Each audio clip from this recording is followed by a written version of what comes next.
Hi everyone, आप लोग कैसे हैं? हमें ज़रूर बताइएगा। आज जो पढ़ेंगे जो भारत के खनिज संसाधन बहुत ही इम्पोर्टेंट रहता है। इसे अक्सर क्वेश्चन आते रहता है भारत के खनिज संसाधन से। पिछले बीपीएससी में आप देखिएगा तो पिछले बीपीएससी के प्रीलिम्स में 2 क्वेश्चन इससे फंसा था और बहुत ही लाजवाब तरीके से स्टूडेंट ने इसको जवाब दिया था। बहुत ही नॉर्मल क्वेश्चन आता है, इससे बहुत ही इम्पोर्टेंट रहता है। इसके बारे में पढ़ेंगे। खनिज एक्चुअली में है क्या? जो धरती के अंदर से खन के निकाला जाता है उसी को तो हम खनिज बोलते हैं अक्सर। खनिज जो होता है, जो देश में खनिज के सर्वेक्षण एवं उसके विकास के लिए भारत के भूवैज्ञानिक यानी कि यानी कि भू मतलब होता है क्या चीज़? भूमि। लिखने का प्रयत्न करता हूँ। भू मतलब क्या चीज़ होता है? भूमि। भूमि के अंदर से खनकर निकाला जाता है।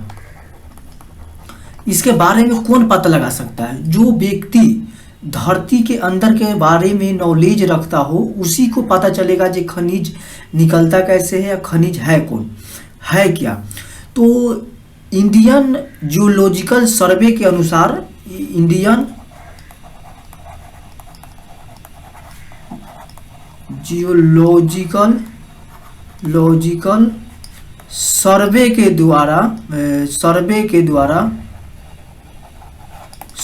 द्वारा हमें ये पता चला है कब? 1851 ईस्वी में इसको खुदाई की गई है। इसके बारे में हमें पता चला है जो धरती के अंदर से हम खनिजों को निकाल सकते हैं।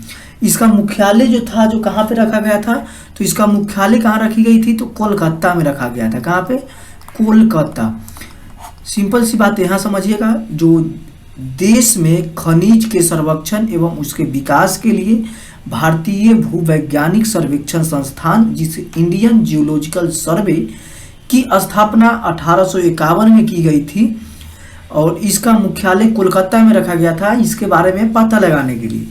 इसके साथ साथ स्वतंत्रता प्राप्ति के बाद भी 1948 ईस्वी में किया गया था। इसका मुख्यालय जो था, जो महाराष्ट्र के नागपुर में रखा गया था। तो 1951 में नाम को चेंज कर दिया गया था। 1948 में नाम को चेंज कर दिया गया और इसमें नाम जो रखा गया था इंडियन माइंस ब्यूरो। इसको नाम चेंज कर दिया गया था। ऊपर में नाम क्या था? तो इंडियन जियोलॉजिकल सर्वे था। क्या था? सर्वे था। इंडियन जियोलॉजिकल सर्वे था। इसको नाम को चेंज कर दिया गया और 1948 में। ये कब था? तो ये 1851 की मैं बात कर रहा हूँ। तो इसमें एक संस्था की स्थापना की गई थी जो भूवैज्ञानिक संरक्षण या सर्वेक्षण संस्थान के नाम से जानी जाती थी। ये 1991 में लाई गई, 1891 में लाई गई थी। इसका मुख्यालय कोलकाता था। यहाँ पे लिखते हैं कोलकाता। इसका स्थान मुख्यालय जो था, जो कहाँ पे था? तो मुंबई या महाराष्ट्र लिख सकते हैं। महाराष्ट्र के नागपुर, महाराष्ट्र के नागपुर। सिंपल सी बात। इसमें से 2 बात आपको कंफर्म होनी चाहिए। एक आज़ादी के बाद हुई थी, एक आज़ादी से पहले हुआ था। ये दोनों आपको आनी चाहिए। इसके साथ साथ भारत में कुछ प्रमुख खनिज उत्पादन वाले राज्य हैं, उसके बारे में थोड़ा देखते हैं। यहाँ पे लिखेंगे, जरा व्हाइटनर चेंज कर देता हूँ। प्रमुख खनिज एवं उसके उत्पादन राज्य। प्रमुख खनिज एवं उसके उत्पादन राज्य कुछ ऐसा है, उसके बारे में देख लेता हूँ। 1 नंबर में लिखेंगे, 10-20 को है, उसके बारे में थोड़ा पता करते हैं। लौह अयस्क। क्या है? लौह अयस्क। सबसे ज़्यादा अगर कहीं पे है तो वो है छत्तीसगढ़।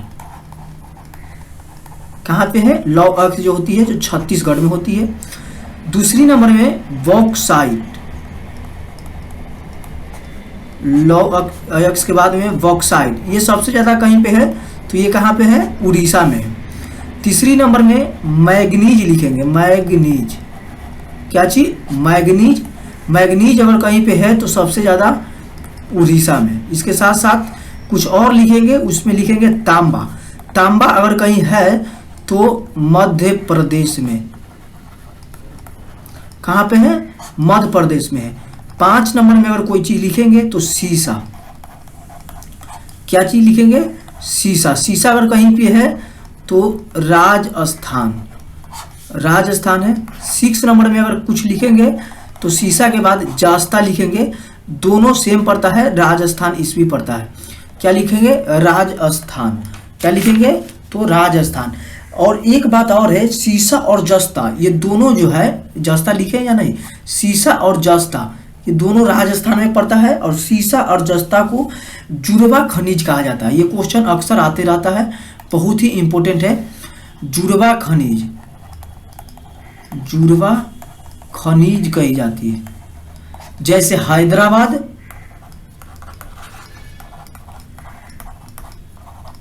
हैदराबाद और थोड़ा इसको चेंज करता हूँ, हैदराबाद और सिकंदराबाद, सिकंदरा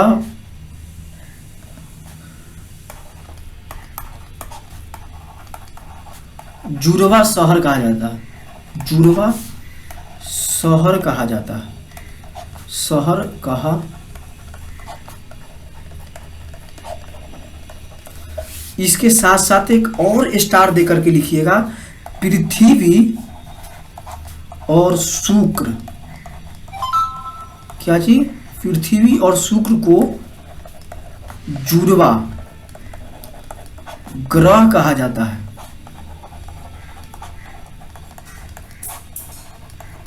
जरा हाइलाइटर चेंज करता हूं, पेन को चेंज करता हूं। एक और इंपॉर्टेंट इसमें से और आता है, अरुण और वरुण दोनों का जुड़वा ग्रह कहा जाता है। अरुण और वरुण दोनों को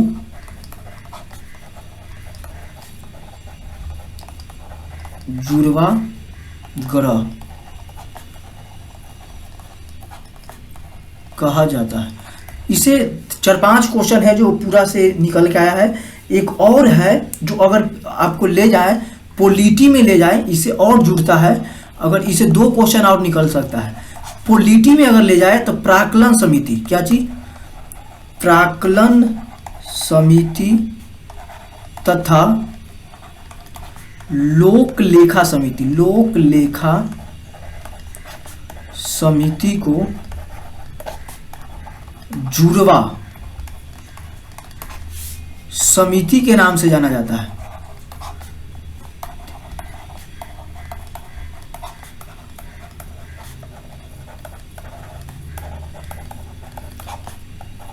जुड़वा समिति के नाम से जाना जाता है। ये बहुत इंपॉर्टेंट है, लगभग 3-4 क्वेश्चन निकला। एक और है जो बहुत इंपॉर्टेंट है, हड़प्पा और मोहनजोदड़ो को भी जुड़वा शहर कहा जाता है। किसको, हड़प्पा, हड़प्पा और मोहनजोदड़ो, मोहनजोदड़ो को जुड़वा शहर के नाम से जानते हैं।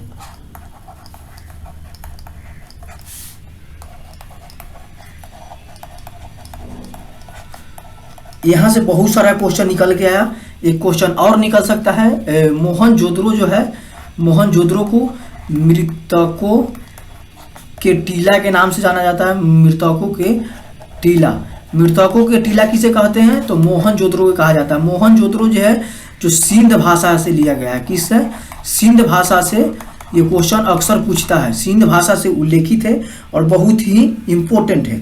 इसके साथ साथ सिंध के बाघ भी कहा जाता है, सिंध के बाघ, सिंध के बाघ, सिंध के बाघ बहुत ही इंपॉर्टेंट है। इसे 8-10 क्वेश्चन अभी देखे हैं, 8-10 क्वेश्चन को आप एक बार फिर से मैं पढ़ रहा हूँ। यहाँ देखिए 1948 में इंडियन माइंस ब्यूरो की स्थापना किया गया था, जो मुंबई में की गई थी, जो महाराष्ट्र के नागपुर में पड़ता है। इसके साथ साथ अगर कुछ के हैं तो 1851 में इसकी स्थापना किया गया था। इंडियन जियोलॉजिकल सर्वे के को स्थापना की गई थी एक संस्था के तौर पे, जिसमें कोलकाता इसका मुख्यालय रखी गई थी। भारत के कुछ प्रमुख खनिजें हैं, जिसमें कि लौह अयस्क सबसे ज़्यादा है तो छत्तीसगढ़ में है, बॉक्साइट कहीं पाई जाती है तो सबसे ज़्यादा उड़ीसा में है, मैग्नीज कहीं पाई जाती है तो उड़ीसा में है, तांबा कहीं पाई जाती है तो मध्य प्रदेश में है, और सीसा कहीं पाई जाती है तो राजस्थान में है, जस्ता कहीं पाई जाती है तो राजस्थान में है। सीसा और जस्ता दोनों को जुड़वा खनिज के नाम से जानी जाती है, दोनों खनिज है। और हैदराबाद और सिकंदराबाद को ही जुड़वा शहर कही जाती है। इसके साथ साथ पृथ्वी और शुक्र को भी जुड़वा ग्रह के नाम से जानी जाती है। अरुण और वरुण, क्या चीज़ है? अरुण और वरुण, अरुण और वरुण, अरे क्या हो गया, देख लीजिएगा। अरुण और ये और है,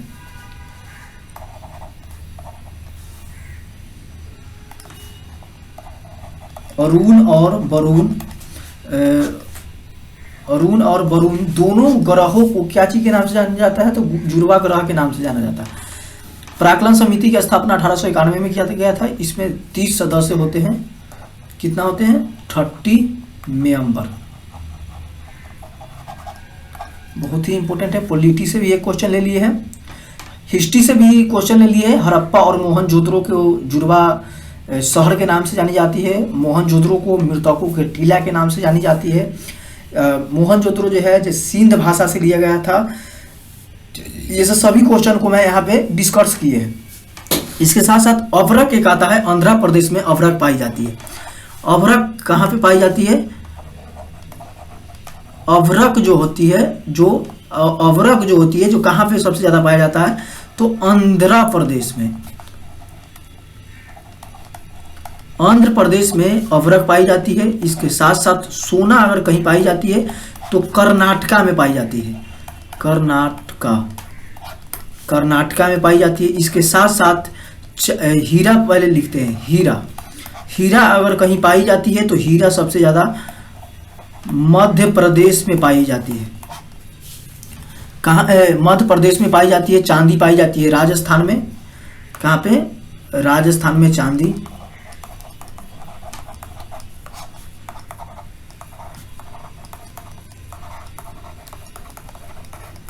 राजस्थान में चांदी। इसी तरह से कुछ और है जिसे कि हम टंगस्टन बोलते हैं। टंगस्टन अगर कहीं पाई जाती है तो उड़ीसा में है। टंगस्टन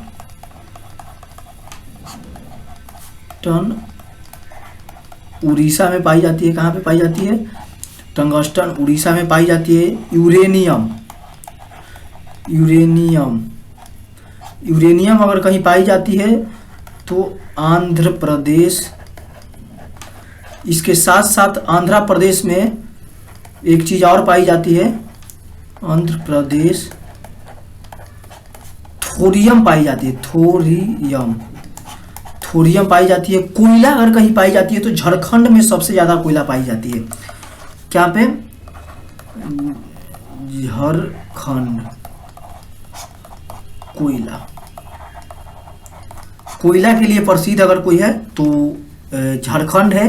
पेट्रोलियम पदार्थ के लिए महाराष्ट्र को कहीं मानी जाती है।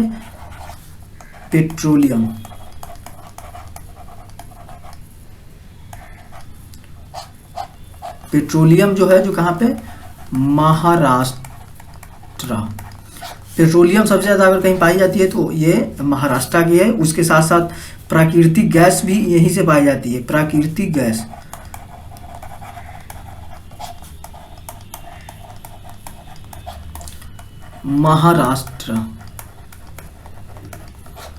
महाराष्ट्र से प्राकृतिक गैस पाई जाती है। इसी तरह से और बहुत सारे क्वेश्चन हैं जो मैं लिए हैं। आज इस टॉपिक को पूर्ण रूप से मैं ख़त्म करूंगा।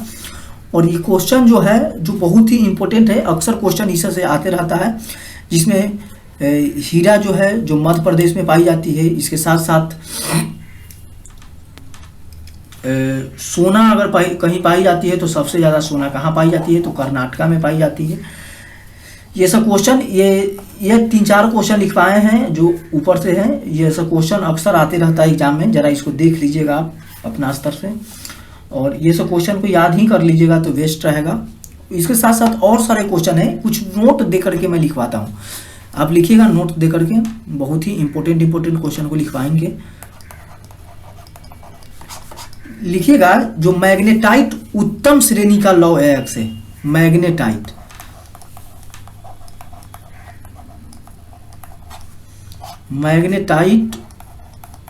उत्तम श्रेणी के लौह अयस्क लिख सकते हैं। क्या चीज? लौह अयस्क।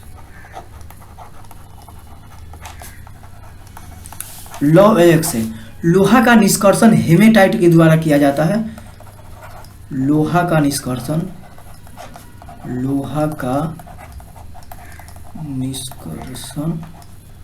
हेमेटाइट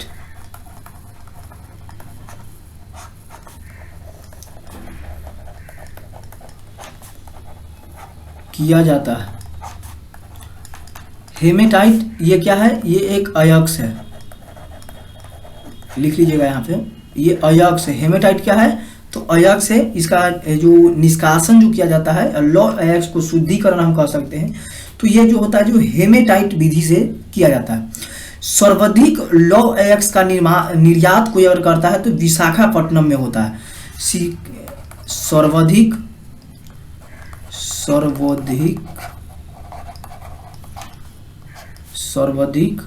लौह अयस्क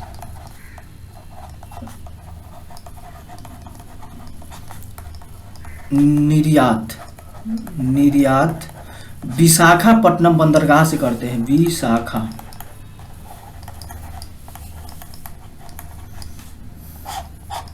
बंदरगाह।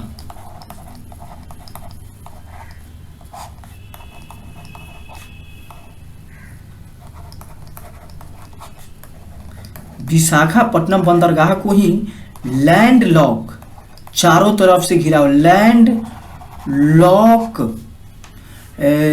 बंदरगाह भी कहते हैं। लैंड लॉक बंदरगाह के नाम से जानी जाती है, बंदरगाह। डॉल्फिन के नोज के नाम से इसे जाना जाता है। डॉल्फिन के नोज से ये घिरा हुआ है, इसीलिए डॉल्फिन के नोज के नाम से जाना जाता है। नोज मतलब नाक होती है, के नाम से जानते हैं। से घिरा हुआ है, नोज से घिरा हुआ।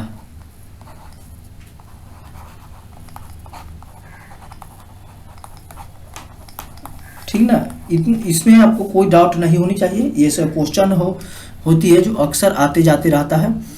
इसके साथ साथ कर्नाटक के केंद्र मुख्य लौह अयस्क के खान के लिए जानी जाती है, और लौह अयस्क का जो निर्यात जो होती है जो न्यू मैंगलोर में होती है, मैंगलोर बंदरगाह से ईरान को किया जाता है।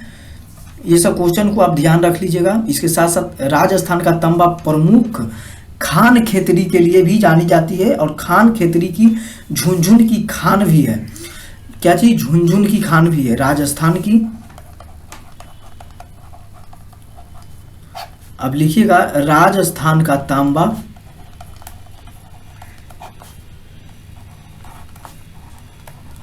प्रमुख खान खेतरी की झुनझुन के लिए जाना जाता है। झुनझुन के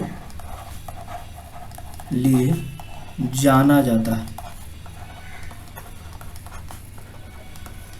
क्या चीज के लिए जाना जाता है? झुनझुन के लिए जाना जाता है।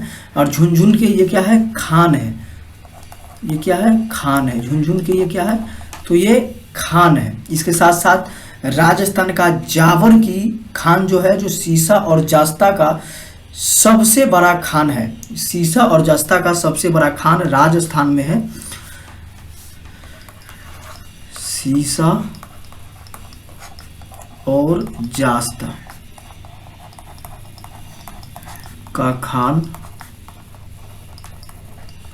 सबसे बड़ा खान है।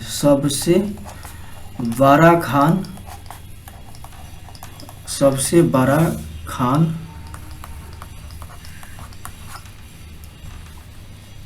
राजस्थान के जावरा की खान लिख लिए करने। सीसा और जस्ता का सबसे बड़ा खान अगर कोई है तो राजस्थान के जावरा, राजस्थान के जावरा।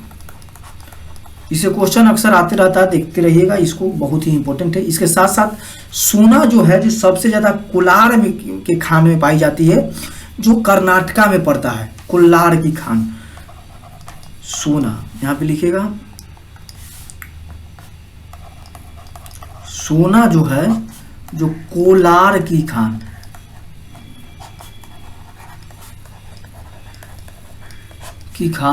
कर्नाटका में पड़ती है। कर्नाटका कोलार की खान में सबसे ज़्यादा अगर सोना पाई जाती है तो कोलार की खान में, जिसे हम बेनीहट्टी के खान भी कही जाती है। बनीहट्टी की खान कहते हैं, बेनीहट्टी की खान कहते हैं। बहुत ही इंपॉर्टेंट है। राजस्थान में चांदी की प्राप्ति खेतर एवं जावरा की खान में ही होती है। तो खेतर एवं जावरा की खान में, खेतर एवं जावरा के खान में चांदी की प्राप्ति होती है। चांदी की प्राप्ति होती है।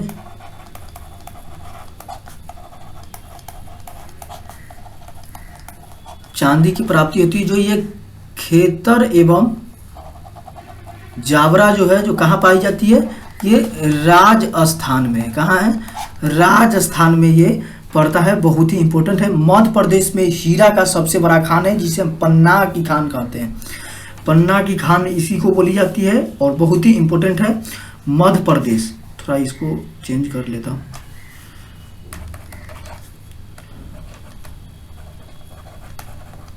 मध्य प्रदेश में हीरा सबसे ज़्यादा पाई जाती है। सबसे ज़्यादा पाई जाती है मन्नार की पन्ना की पन्ना में। कहाँ पे? तो पन्ना में सबसे ज़्यादा पाई जाती है। किसका? तो पन्ना में सबसे ज़्यादा किसकी पाई जाती है? तो ये हीरा का पाई जाती है। इसके साथ साथ यूरेनियम का मुख्य अयस्क पिंच ब्लेड के नाम से जाना जाता है। यूरेनियम का मुख्य अयस्क,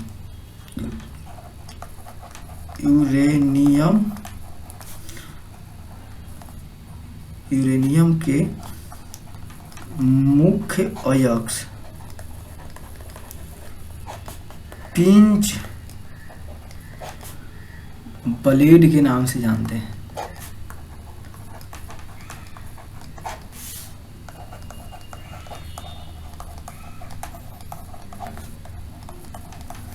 पिंच ब्लेड के नाम से किसको जानते हैं? तो पिंच ब्लेड के नाम से यूरेनियम के मुख्य अयस्क को पिंच ब्लेड के नाम से जाना जाता है। एक थोरियम का सबसे प्रमुख अयस्क है तो मोनाजाइट के नाम से जाना जाता है।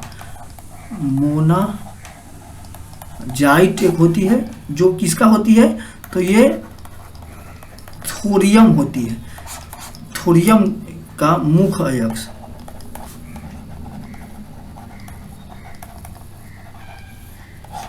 मुख्य अयस्क अगर थोरियम के कोई मुख्य अयस्क है तो ये कौन है? तो मोनाजाइट है। क्या है? मोनाजाइट है। इसके साथ साथ जो कोयला होती है, जो भारत में सबसे बड़ा कोयला की खान अगर कहीं है तो झारखंड के झरिया की खान है। जबकि सबसे पुराना कोयला की खान अगर कहीं पूछेगा तो पश्चिम बंगाल का रानीगंज है। ये क्वेश्चन पूछा हुआ है, पिछले बीपीएससी के प्रीलिम्स में पूछा हुआ है। हाइलाइटर जरा चेंज कर लेता हूँ। यहाँ पे क्वेश्चन क्या पूछा था? क्वेश्चन पूछा था जो भारत में, पहले देखते हैं, भारत के सबसे बड़ा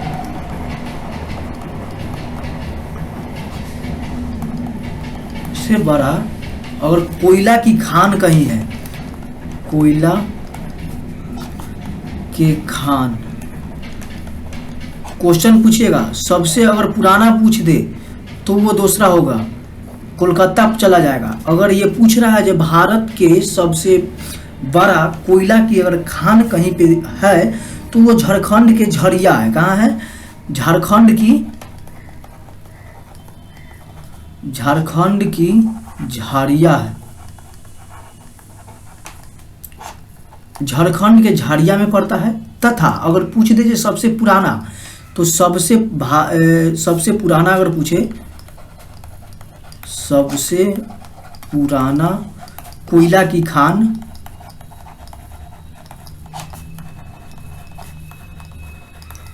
सबसे पुराना कोयला की खान कहाँ पे पड़ता है? कोलकाता में। कोलकाता में भी एक जगह है, कोलकाता का रानीगंज। कहाँ पे?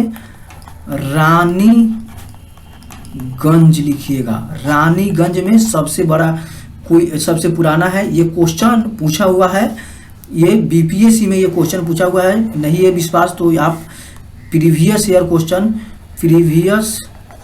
क्वेश्चन आप देख सकते हैं। पिछले बार के ये पूछा हुआ क्वेश्चन है। इसके साथ साथ कोयला के बारे में जब आया है तो कोयला के बारे में कुछ महत्वपूर्ण क्वेश्चन और देख लेता हूँ। कोयला में दिया गया है, जो कोयला में 1956 ईस्वी में राष्ट्रीय कोयला विकास निगम की स्थापना किया गया था। 1956 में क्या चीज़ का स्थापना किया गया था? तो राष्ट्रीय कोयला विकास निगम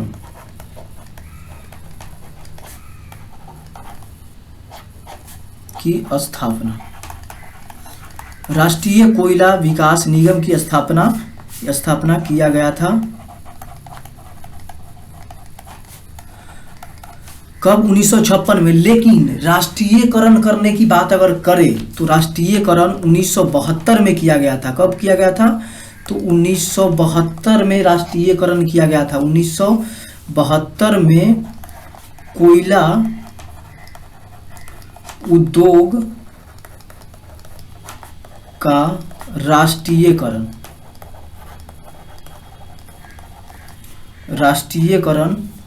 कर दिया गया था।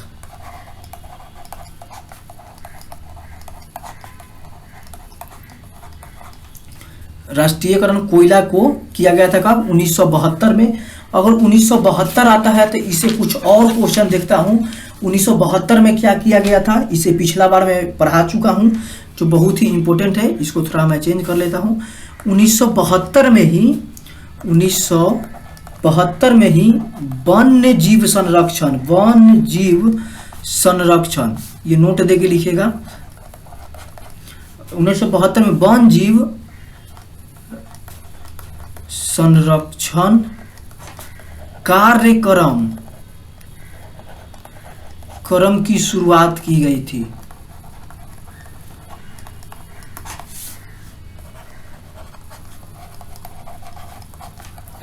उन्नीस में क्या चीज की गई थी? तो वन्य जीवन संरक्षण कार्यक्रम की शुरुआत की गई थी। इसके साथ साथ वन संरक्षण जो लाई गई थी, जो 1980 में लाई गई थी। कब? 1980 में वन्य जीवन वन संरक्षण लिख सकते हैं, संरक्षण कार्यक्रम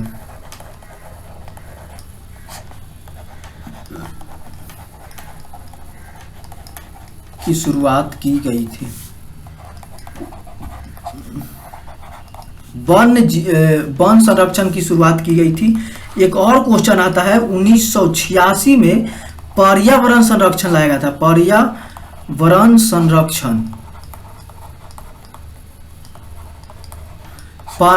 संरक्षण। इससे और एक क्वेश्चन आती है, नई वन नीति कब लाई गई थी? नई वन नीति लाई गई थी इसे जस्ट 2 ईयर बाद 1988 में नई वन नीति लाई गई थी। नई वन नीति, इसमें करने की क्या बात करी थी? 33% वन का संतुलन पर्यावरण के लिए अनिवार्य किया गया था। 33% वन संतुलन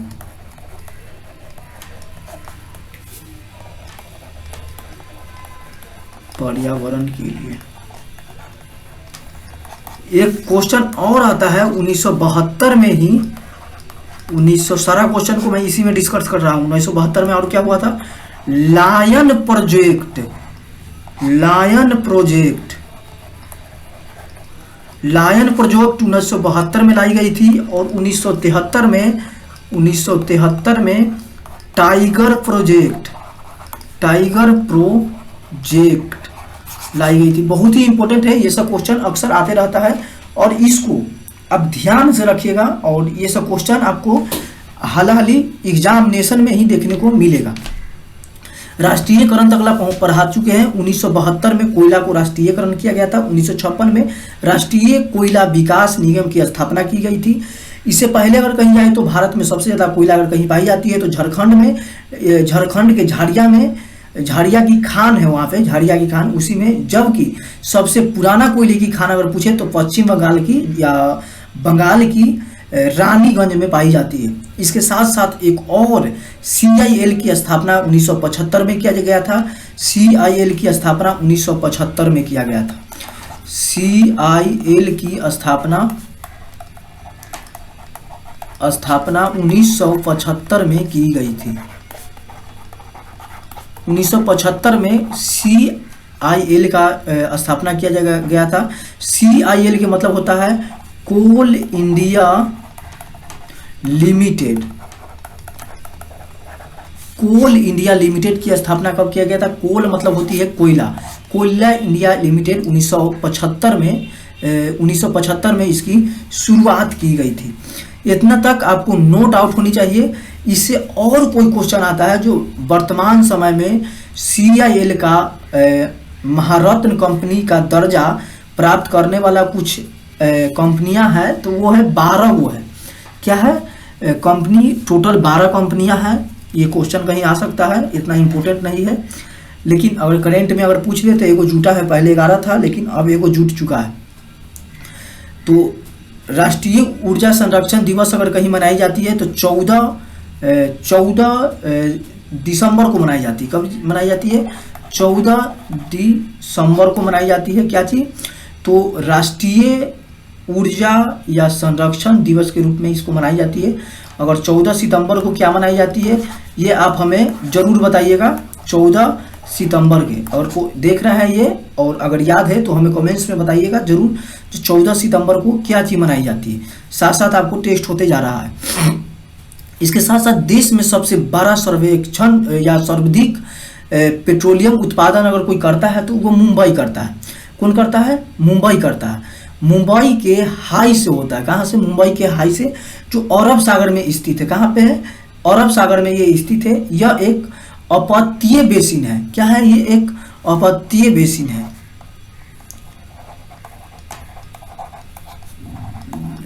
बेसिन है महाराष्ट्र। मुंबई लिख सकते हैं, मुंबई हाई। हाई से सबसे ज़्यादा पेट्रोलियम पदार्थ को निकाली जाती है। और भारत में सबसे पहला पेट्रोलियम पदार्थ की खोज 1825 ईस्वी में ब्रह्मपुत्र नदी घाटी पर किया गया था। 1825 ईस्वी में भारत में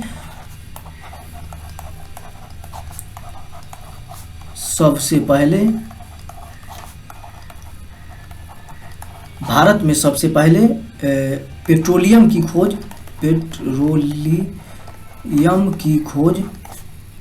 या पेट्रोलियम पदार्थ की खोज कहीं हुई थी तो 1825 में की गई थी। कब की गई थी? 1825 ईस्वी में। लेकिन कहाँ पे की गई थी? ब्रह्मपुत्र नदी पर। ब्रह्मपुत्र नदी घाटी में की गई थी।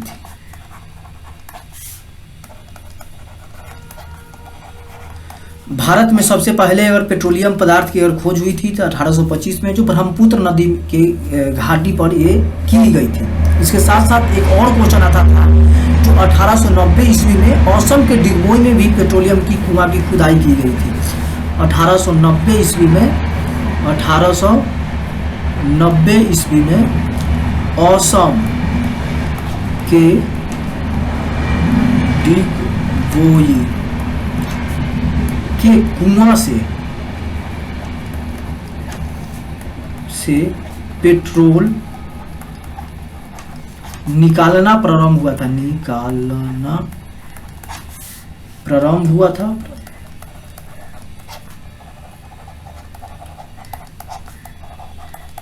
साथ ही ये अभी भी यहां से पेट्रोल निकलता है, यहां से पेट्रोल निकलता है, यहां से पेट्रोल क्या होता है, निकलता है। अभी भी यहां से पेट्रोल जो है जो निकाला जाता है। डिगबोई जो है, जो पेट्रोलियम कुआं देश का सबसे पुराना तेल का कुआं है जहां अभी भी पेट्रोलियम को प्राप्ति होती है। सबसे पहले यहां से निकालता है तो सबसे पुराना भी तो यही हुआ ना, सबसे पुराना। यहाँ पे लिखाने की कोई ज़रूरत नहीं है, ये ऑलरेडी मैं बता चुका हूँ। इसके साथ साथ और यहाँ से कुछ क्वेश्चन आता है, जो भारत में तेल एवं प्राकृतिक गैस निगम जो था, जो ऑयल एंड नेचुरल गैस के नाम से जाना जाता है, नेचुरल कॉरपोरेशन के नाम से जानी जाती है, की स्थापना का एक आयोग बैठाया गया था, जो 1956 ईस्वी में बैठाया गया था। इसका नाम बदलकर 1994 ईस्वी में तेल एवं प्राकृतिक गैस निगम कर दिया गया था। कितना में, 1994 में। ये क्वेश्चन भी आई है, आप इसको लिख सकते हैं। जरा मैं इसको चेंज करता हूँ, हाइलाइटर को चेंज करके मैं आपको लिखवाने का प्रयत्न करता हूँ। लिखिएगा, भारत में तेल एवं पेट्रोलियम पदार्थ या प्राकृतिक गैस निगम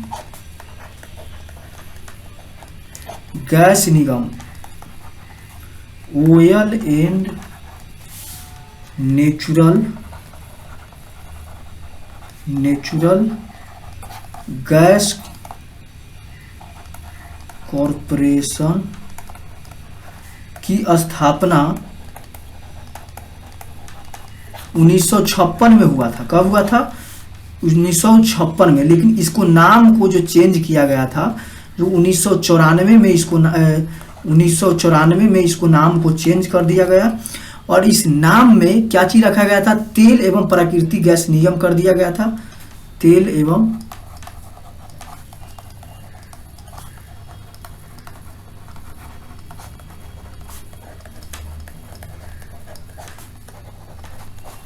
कर दिया गया था। बहुत ही इंपॉर्टेंट है और इससे क्वेश्चन अक्सर फंसता है। ओएनजीसी वर्तमान समय में पेट्रोलियम उत्पादन के क्षेत्र में भारत का सार्वजनिक क्षेत्र या का सबसे बड़ा कंपनी मानी जाती है। किस क्या जी का,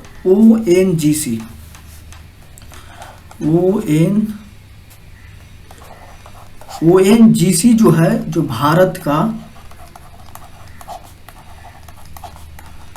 सबसे बड़ा कंपनी है। किसके लिए, तो पेट्रोलियम पदार्थ को निकालने के लिए।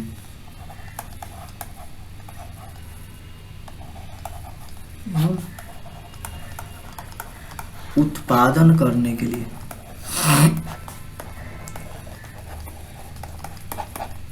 के लिए बहुत ही इंपॉर्टेंट है। जो महारत्न कंपनी में 12 वो कंपनी टोटल जुट चुकी है।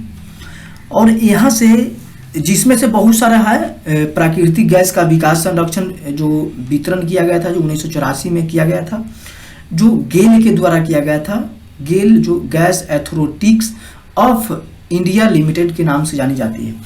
इसके साथ साथ एक और टॉपिक है जो बहुत इंपॉर्टेंट है, बेहतरीन क्वेश्चन इससे आती है। हर एक टॉपिक से आपको क्वेश्चन देखने को मिलता है एग्जामिनेशन में। एक क्वेश्चन है ऊर्जा का स्रोत।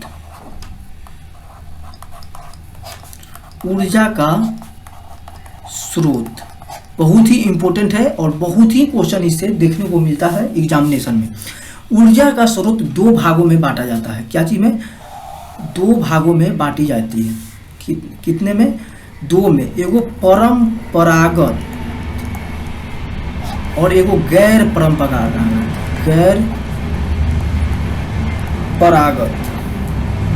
ऊर्जा 2 है, एक परंपरागत, एक गैर परंपरागत।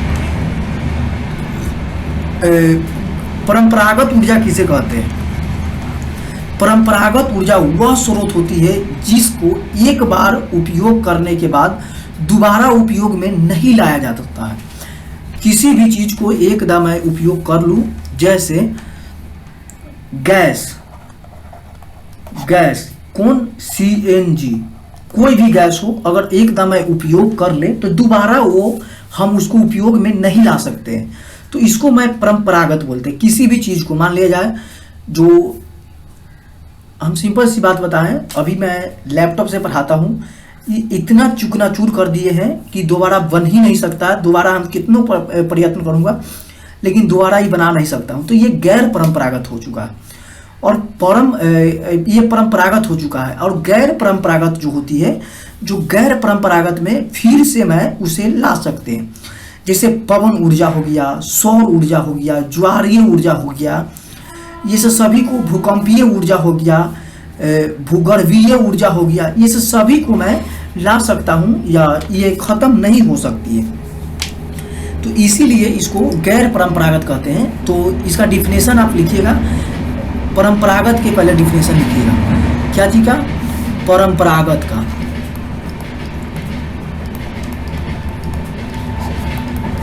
वैसा ऊर्जा या वैसा ऊर्जा का वह स्रोत, ऊर्जा का वह स्रोत जो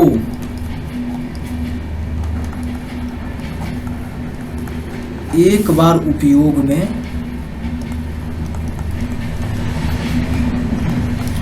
लाने से दोबारा उसका उपयोग नहीं कर सकते,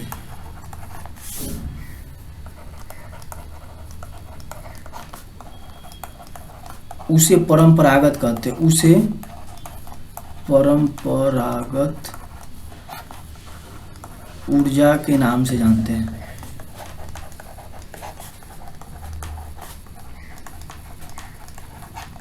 परंपरागत ऊर्जा के नाम से किसे हम जानते हैं? तो परंपरागत ऊर्जा वह वैसा ऊर्जा है जो एक बार उपयोग कर दे तो दोबारा नहीं आती है, जिसमें से थर्मल एनर्जी के नाम जानते होंगे आप लोग, तापीय ऊर्जा, तापीय ऊर्जा।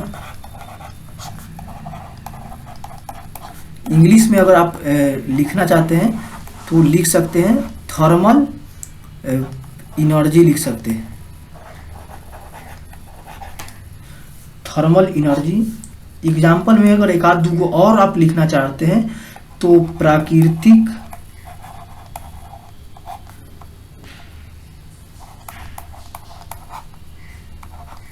गैस, इसके साथ साथ कुछ और उपयोग में करते हैं तो जल ऊर्जा,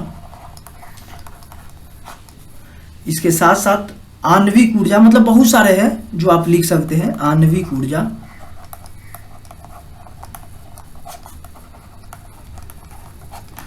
ये सब क्या है? परंपरागत ऊर्जा में। क्या है?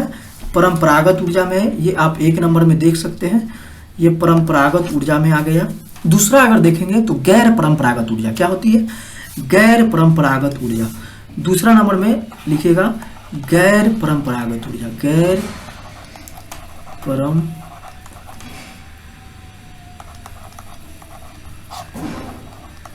गैर परंपरागत ऊर्जा क्या होती है?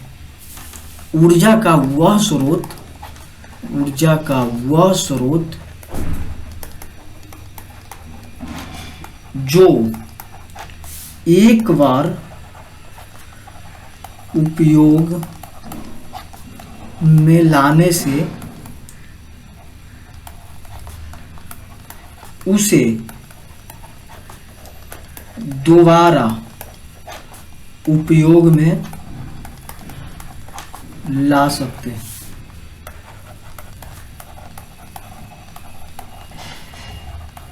तो उसे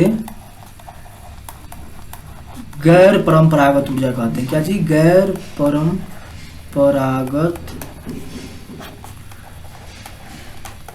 ऊर्जा कहते हैं। गैर परंपरागत ऊर्जा के नाम से जानी जाती है। गैर परंपरागत के आप एक्स्ट्रा में लिख सकते हैं तो तरंग ऊर्जा, तरंग ऊर्जा, जिसे कि हम एक और लिख सकते हैं पवन ऊर्जा, भूकंपीय ऊर्जा,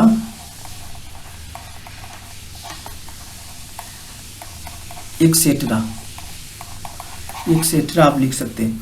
इसे सभी है जो गैर परंपरागत ऊर्जा के तौर पे आती है, बहुत ही इंपॉर्टेंट है। इससे क्वेश्चन अक्सर आता है।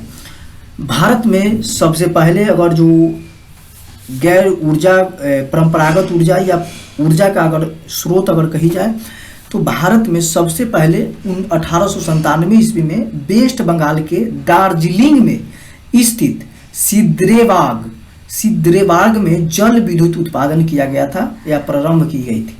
इसको पुनः 1902 ईस्वी में भारत का पहला जल विद्युत केंद्र की स्थापना कर्नाटक में किया गया था, जिसे कि शिव समुद्रम जल प्रपात के नाम से जाना जाता है। अगर लिखना चाहते हैं तो लिख सकते हैं, अगर मैं शॉर्ट में इसको लिखवा देता हूँ। शॉर्ट में लिखिएगा। और 1897 ईस्वी में ये ऊर्जा का शुरुआत की गई थी भारत में, जो कहाँ पे, वेस्ट बंगाल में, वेस्ट बंगाल के दार्जिलिंग में।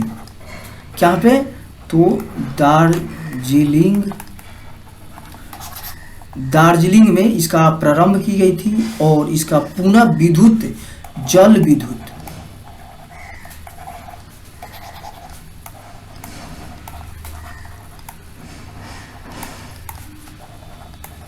उत्पादन प्रारंभ 1902 में किया गया था, जो कर्नाटका में किया गया था। कहाँ पे, कर्नाटका में किया गया था। इसे क्वेश्चन अगर अक्सर आते रहता है।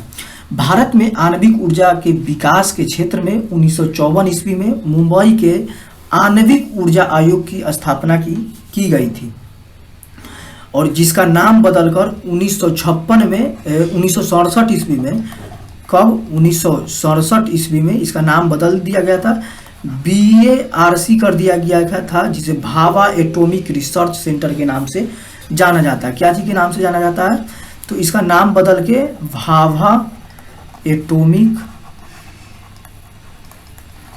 रिसर्च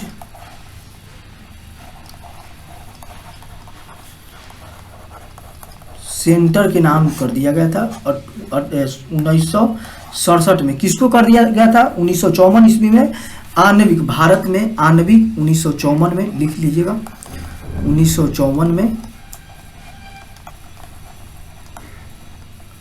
आणविक ऊर्जा विकास के क्षेत्र में। अब यहाँ से आप देख लीजिएगा, यहाँ से क्वेश्चन अक्सर आते जाते रहता है।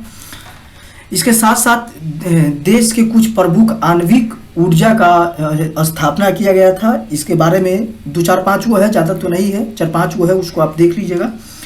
अभी मैं लिखवा देता हूँ, आप इसको लिखवा देते हैं, तो आप लोग छोड़ दीजिएगा। लिखवा देता हूँ, आप देख लीजिएगा। यहाँ पे लिखेगा देश के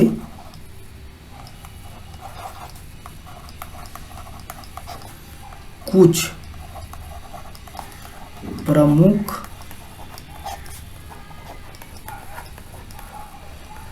आणविक ऊर्जा संस्थान या संयंत्र भी कह सकते हैं, दोनों तीनों एक ही बात है। सबसे पहले तारापुर में महाराष्ट्र में किया गया था, 1 नंबर में तारापुर, कहाँ पे है, महाराष्ट्र में है। दूसरा नंबर में अगर कहीं है तो काकरापारा, जो गुजरात में, काकरापारा जो गुजरात में है।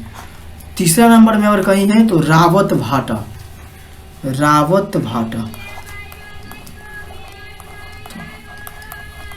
इसका स्थापना ये कहाँ हुआ था, तो ये राजस्थान में है। चौथा नंबर में है क्या है, नौरौरा, नरौरा। नरौरा कहाँ पड़ता है? अपना बगल में है, उत्तर प्रदेश। पांचवा नंबर में अगर कोई है तो कैगा। पांचवा नंबर में क्या है? कैगा है पांचवा नंबर में। इसका कर्नाटका में पड़ता है। ये ट है, गलत में समझिएगा, कर्नाटका है। 6 नंबर में है कलपक्कम। कलपक्कम कहाँ पे पड़ता है? तो तमिलनाडु में पड़ता है। कहाँ पे पड़ता है? तमिलनाडु में पड़ता है। 7वां अगर कुछ लिखिएगा कुडुनकलानाल। कुडुननाल ये भी कहाँ पड़ता है? तो ये भी तमिलनाडु में पड़ता है। तो ये 7वां आप देख लीजिएगा जो देश के कुछ प्रमुख आणविक ऊर्जा संस्थान है। सबसे पहला अगर कोई था तो तारापुर महाराष्ट्र में, उसके बाद काकरापारा जो कि गुजरात में आता है, उसके बाद रावतभाटा राजस्थान में है, और चौथा में है नरौरा जो उत्तर प्रदेश में है, और 5वां में है कैगा जो कर्नाटका में है, और 6ठा में है कलपक्कम जो तमिलनाडु में है, और 7वां नंबर में है कुडुकनाल। कुडुकनाल जो कि तमिलनाडु में है। एक बार मैं क्यूक रिवाइज करवाता हूँ, आप इसको देख लीजिएगा। क्यूक रिवाइज आप करवा रहा हूँ जो एकदम कम समय में ज़्यादा से ज़्यादा इसको आप ध्यान में रखिएगा। भारत के खनिज संसाधन का नॉलेज सबसे पहले जो वैज्ञानिक होगा, जो धरती के बारे में या धरती के अंदर से निकलता हुआ चीज़ों के बारे में जिसको नॉलेज रहेगा वही इसको बारे में जान सकता है। तो इसका जो सबसे पहले अगर कहीं पे की गई थी तो 1851 ईस्वी में एक कोलकाता में किया गया था। एक रिसर्च या कह सकते हैं एक सर्वे बनाई गई थी जिसको इंडियन जियोलॉजिकल सर्वे के नाम से जानी जाती है। 1851 ईस्वी में इसकी स्थापना कोलकाता में किया गया था, लेकिन भारत की आज़ादी के तुरंत बाद 47 में 15 अगस्त 1947 को आज़ादी मिली थी। 1948 में ही इंडियन माइंस ब्यूरो की स्थापना मुंबई में किया गया था, महाराष्ट्र के नागपुर में। इसके साथ साथ इसका नाम में इंडियन जियोलॉजिकल सर्वे को कोलकाता में स्थापित किया गया था 1851 में। प्रमुख खनिज एवं उसके उत्पादन राज्य है। ज़्यादा तो मैं नहीं लिखवा सका क्योंकि 15-20 को है खनिज, लेकिन इसमें उतना नहीं लिखवा पाए, 5-6 को लिखवाए हैं, इसको देख लीजिएगा। प्रमुख खनिज एवं उसके उत्पादन राज्य कौन है? लौह अयस्क सबसे ज़्यादा कोई उत्पादन करता है तो छत्तीसगढ़ करता है। बॉक्साइट अगर कहीं उत्पादन होता है तो सबसे ज़्यादा उड़ीसा में होती है। मैग्नीज कहीं होती है तो उड़ीसा में होती है। तांबा कहीं होती है तो मध्य प्रदेश में होती है। सीसा कहीं होती है तो राजस्थान में होती है। जस्ता कहीं होती है तो राजस्थान में होती है। सीसा और जस्ता दोनों को जुड़वा खनिज के नाम से जाना जाता है। इसी तरह हैदराबाद और सिकंदराबाद को जुड़वा शहर के नाम से जानी जाती है। इसके साथ साथ पृथ्वी और शुक्र को जुड़वा ग्रह के नाम से जानी जाती है। इसके साथ साथ अरुण और वरुण दोनों को जुड़वा ग्रह के नाम से जानी जाती है। अगर पोलिटी में अगर जाए तो पोलिटी में 30 मेंबर होता है। प्राक्कलन समिति में प्राक्कलन समिति और लोक लेखा समिति दोनों की जुड़वा समिति के नाम से भी इसको जानते हैं। इसके साथ साथ हड़प्पा और मोहनजोदड़ो को जुड़वा शहर के नाम से जानते हैं, हड़प्पा और मोहनजोदड़ो को। इसके साथ साथ मोहनजोदड़ो को मृतकों को टीला कही जाती है और मोहनजोदड़ो को सिंध के बाग भी कही जाती है। इसके साथ साथ सिंध भाषा का शब्द कौन सी है? तो मोहनजोदड़ो किस भाषा का है? तो सिंध भाषा का है। इसके साथ साथ अबरक कहीं पाई जाती है तो आंध्र प्रदेश में, सोना कहीं पाई जाती है तो कर्नाटका में, हीरा कहीं पाई जाती है तो मध्य प्रदेश के में। इसके साथ साथ राजस्थान में कुछ पाया जाता है तो राजस्थान में चांदी पाई जाती है। टंगस्टन उड़ीसा में पाई जाती है। इसके साथ साथ यूरेनियम आंध्र प्रदेश में, और इसके साथ साथ आंध्र प्रदेश में थोरियम भी पाई जाती है। झारखंड में कोयला पाई जाती है। इसे सभी आप देख लीजिएगा। पेट्रोलियम है जो महाराष्ट्र में है। प्राकृतिक गैस महाराष्ट्र में मिलती है। नोट करके 2-3 क्वेश्चन मैं अलग से लिखवाया हूँ जो जिसमें से क्या था? मैग्नेटाइट उत्तम श्रेणी के लौह अयस्क है। मैग्नेटाइट क्या है? उत्तम श्रेणी का लौह अयस्क है। लोहा का निष्कर्षण हेमेटाइट अयस्क के द्वारा की जाती है। इसके साथ साथ सर्वाधिक लौह अयस्क का निर्यात विशाखापट्टनम बंदरगाह से किया जाता है। डॉल्फिन के नोच के नाम से जाना जाता है विशाखापट्टनम बंदरगाह को। विशाखापट्टनम बंदरगाह लॉन्ड लेक बंदरगाह है। इसके साथ साथ राजस्थान का तंबा की प्रमुख खान या खेतरी की झुनझुन के लिए जाना जाता है, या झुनझुन के खान है इसीलिए जानी जाती है। सीसा और जस्ता को खान, सबसे बड़ा खान कोई है तो राजस्थान के जबरा खान, सीसा और जस्ता के लिए।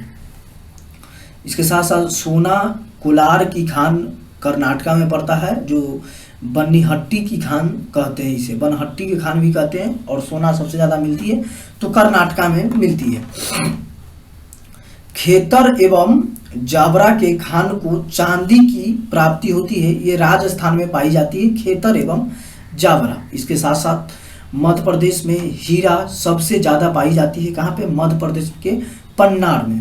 पन्ना में यूरेनियम के मुख्य अयस्क पिंच ब्लेड है। क्या चीज़ है? पिंच ब्लेड के नाम से जाना जाता है। मोनाजाइट जो है, जो थोरियम का मुख्य अयस्क है, मोनाजाइट। इसके साथ साथ कुछ और बहुत इंपॉर्टेंट है, जो भारत के सबसे बड़ा कोयला के खान झारखंड की झाड़िया पड़ती है, जो सबसे पुराना अगर कोई पूछे खान तो कोलकाता के रानीगंज पड़ता है। 1956 ईस्वी में राष्ट्रीय कोयला विकास निगम की स्थापना किया गया था, जो 1972 में कोलकाता उद्योग का राष्ट्रीयकरण कर दिया गया था। कोयला उद्योग का राष्ट्रीयकरण किया गया था 1972 में। नोट देकर के कुछ और चीज लिखवाए थे जो बिल्कुल अलग से था। 1972 में वन जीव संरक्षण कार्यक्रम की शुरुआत की गई थी। 1980 ईस्वी में वन संरक्षण कार्यक्रम की शुरुआत की गई थी। इसके साथ साथ 1986 में पर्यावरण संरक्षण कार्यक्रम की शुरुआत की गई थी। 1988 में नई वन नीति लाई गई थी, जिसमें कि 33% वन संतुलन पर्यावरण के लिए आवश्यक है। 1972 में लायन प्रोजेक्ट लाया गया था। 1973 ईस्वी में टाइगर प्रोजेक्ट लाई गई थी। उसके बाद में CIL जो होता है कोल इंडियन लिमिटेड, CIL की स्थापना 1975 ईस्वी में किया गया था। इसका अगर फुल फॉर्म होगा तो कोल इंडिया लिमिटेड होता है। 14 दिसंबर को कोल इंडिया दिवस के रूप में मनाई जाती है। इसके साथ साथ 14 सितंबर को क्या चीज़ मनाई जाती है, ये आपसे मैं क्वेश्चन पूछा था, ये आप हमें जरूर बताइएगा। अपतटीय बेसिन है मुंबई हाईवे। अपतटीय बेसिन क्या चीज़ है? मुंबई हाईवे, जहाँ से पेट्रोल सबसे ज़्यादा निकाली जाती है। भारत में सबसे पहले पेट्रोलियम की पदार्थ की खोज 1825 ईस्वी में ब्रह्मपुत्र नदी घाटी में किया गया था। 1990 ईस्वी में असम के डिगबोई के कुआं से पेट्रोलियम निकाला गया था, प्रारंभ हुआ था, और साथ साथ अभी भी यहाँ से पेट्रोलियम निकाली जाती है। भारत में तेल एवं प्राकृतिक gas Nigam oil and natural gas corporation की स्थापना 1956 में किया गया था, और 1994 ईस्वी में तेल एवं प्राकृतिक गैस कर दिया गया था। यानी कि इसका नाम चेंज करके इसका तेल एवं प्राकृतिक गैस के नाम कर दिया गया था। ONGC भारत का सबसे बड़ा कंपनी है। ONGC जो पेट्रोलियम उत्पादन करने वाले हैं। इसमें टोटल इसमें टोटल अगर पूछा जाए तो ONGC है, ये कंपनी है जो महारत्ना कंपनी के नाम से जानी जाती है, जिसमें कि 12 मेंबर है। पहले 11 था, अब 12 कर दिया गया, एक मेंबर को और जोड़ा गया था। ऊर्जा का स्रोत क्या है? परंपरागत ऊर्जा और गैर परंपरागत ऊर्जा, दो तरह का ऊर्जा होती है। परंपरागत ऊर्जा उसे कहते हैं जो एक बार अगर उपयोग कर ले तो दोबारा नहीं आएगा, उसे परंपरागत कहते हैं। और गैर परंपरागत उसे कहते हैं जो एक बार उपयोग करने के बाद दोबारा भी उसे ला सकते हैं। जैसे में CNG गैस, ये सब अगर उपयोग कर लेंगे तो दोबारा नहीं आएगा। तो ये सब क्या चीज़ हो गया? प्राकृतिक गैस, जल ऊर्जा, ये सब परंपरागत हो गया। गैर परंपरागत में दोबारा लाया जा सकता है तरंग ऊर्जा, पवन ऊर्जा, भूकंपीय ऊर्जा, इसे ETC वगैरह एक्सेट्रा है। 1897 ईस्वी में वेस्ट बंगाल को दार्जिलिंग में जल विद्युत उत्पादन प्रारंभ किया गया था 1902 ईस्वी में। और इसे क्वेश्चन 1897 ईस्वी में SC बोस का जन्म हुआ था, सुभाष चंद्र बोस का। 1954 ईस्वी में आणविक ऊर्जा विकास के क्षेत्र में 1954 ईस्वी में आणविक ऊर्जा विकास के क्षेत्र में लाई गई थी। 1900 कब? तो 1994 में ही लाई गई थी। हाँ, 1994 में ही लाई गई थी, जो मुंबई में लाई गई थी। उसके बाद में इसका नाम को चेंज करके 1967 ईस्वी में BARC कर दिया गया था, भाभा एटॉमिक रिसर्च सेंटर। देश में कुछ प्रमुख आणविक ऊर्जा संस्थान है या संयंत्र है। एक में है तारामंडल जो महाराष्ट्र में है, काकरापारा जो गुजरात में है, उसके बाद में रावत भाटा जो राजस्थान में है, नरौरा जो उत्तर प्रदेश में पड़ता है, कैंगा जो कर्नाटका में पड़ता है, उसके बाद में कलपट्टनम जो तमिलनाडु में है, और कुडुनकलनाल जो कि तमिलनाडु में पड़ता है। ये सभी को आप ध्यान रखिएगा, बहुत ही इम्पोर्टेंट है। और आपको कैसा लगा ये सेशन हमें ज़रूर बताइएगा कि आपको सेशन ये कैसा लगा। आज के लिए इतना ही रखता हूँ और तब तक के लिए जय हिंद।